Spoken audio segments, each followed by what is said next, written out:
The problem with health in the Black community has been mainly in relation to resources. More than 3/4 of the food deserts in DC are located in Ward 7 and 8. A food desert is defined as an area where the walking distance to a supermarket is more than 0.5 miles, and over 40% of households have no vehicle. Milan Durham has created Cultured Kombucha to help educate residents across DC about steps they can take to better their health. I'd say I first started getting more invested in my health right after grad school. I got my master's in architecture, and there were a lot of all-nighters, a lot of dinners out of vending machines, and I wasn't taking very good care of myself.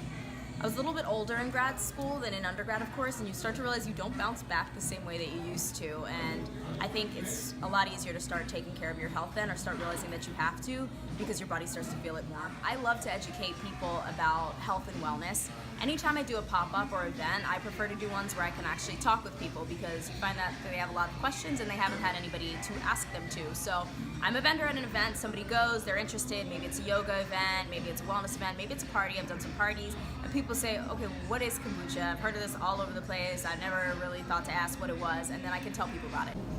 DC residents talk about the problem with accessibility of healthy foods in the African Going to a majority white neighborhood, you don't see too many Burger Kings, McDonald's, Wendy's. You see more like Whole Foods, or like, more healthier restaurants or grocery stores. We're more likely to live in areas where there are food deserts. In other words, little to no access to fresh food or grocery stores.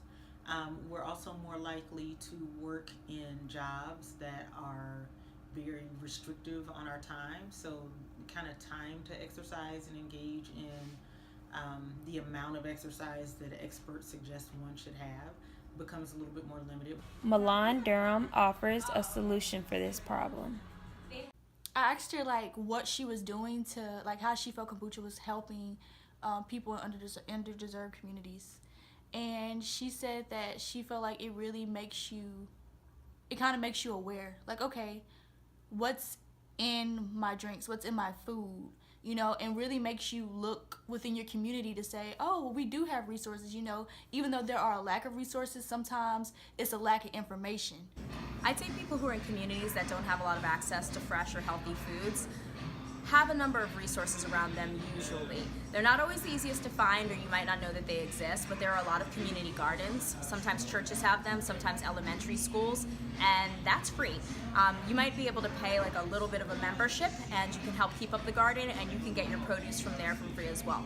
And if there aren't those, there are a lot of people willing to start them and just need somebody to do it for them.